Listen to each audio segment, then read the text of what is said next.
This is my first 3D printed helmet, and although I'm not done yet and I'm having a bunch of fun, I've made a ton of mistakes. Before we dive too far into this, if you can consider liking and subscribing, it really helps me know how I'm doing with the videos and what you guys like to watch. Mistake number one that I think I made would be jumping into this too fast. And what do I mean by that? I was super excited once I got my H2S that I went on Galactic Armory, found the helmet, purchased the files, threw it in the slicer, and hit print. Well, I printed it in multiple pieces.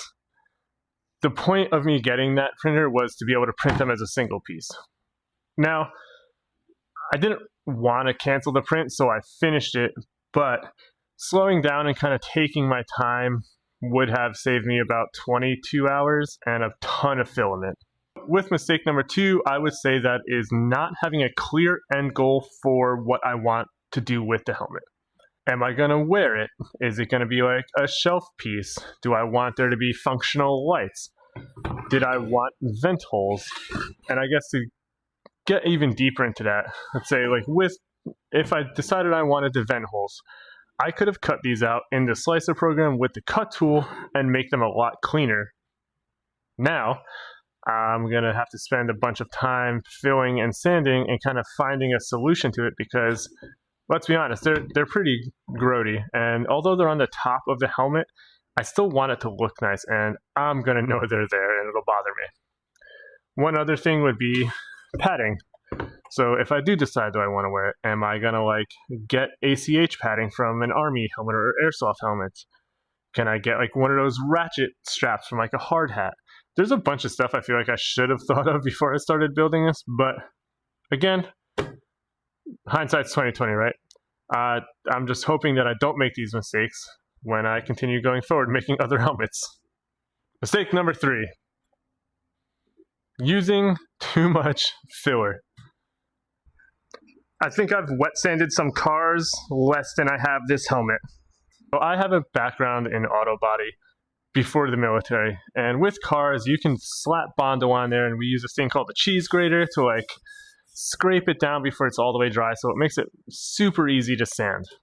Well, you can't really do that with a helmet that you 3D printed. So I have a ton of sanding left to do. I primed this helmet the other day, and as you can see, it's basically all sanded off. Because once I got the primer on, it showed every little imperfection that was on this helmet, and it irked me to no end. Another issue that you have using too much body filler is covering up some of the detail. On these little, let's call them helmet lines that are supposed to be open, now they have body filler in them in some spots. Well, that has to come out somehow, and you can't really sand it like normal. You have to get in there with a tool or super carefully with a Dremel, and it is very time consuming. Okay, so now that we went over the three mistakes that I think I've made, well, the three biggest mistakes, how can I fix this going forward, and how can you not make them? Well, number one, I would say is kind of plan everything out, right? Don't jump in too fast. Just throw it in your slicer, move things around, figure out what you want to do with whatever you're making before you start printing it. It's easy to get caught up in the excitement and just go 100 miles an hour. And I guess that kind of takes number two into it, well, mistake number two into it as well, right? Because in doing that, you'll be able to decide, do I want air vents in this helmet because I'm going to wear it and it's going to be super hot? Man, I wonder if that padding's going to hurt. Or it's just going to sit on my shelf. Like, do I really need working lights? All that stuff can be considered and figured out like before you even start printing if you just take your time, which I didn't do, obviously. For mistake number three, use as little body filler as possible. Again, I'm learning that the hard way, coming from cars where you can use a ton of it and use giant, powerful sanders to get everything off. This is not that. I probably have a couple hours left of sanding left to do before I can even consider putting paint onto this helmet. But it would be cool to have these painted by the end of the weekend.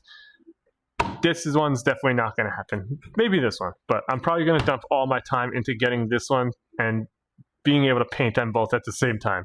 So hopefully this helps you not make these 3 mistakes that I've made and makes your first helmet or whatever you're making for the first time a little bit easier.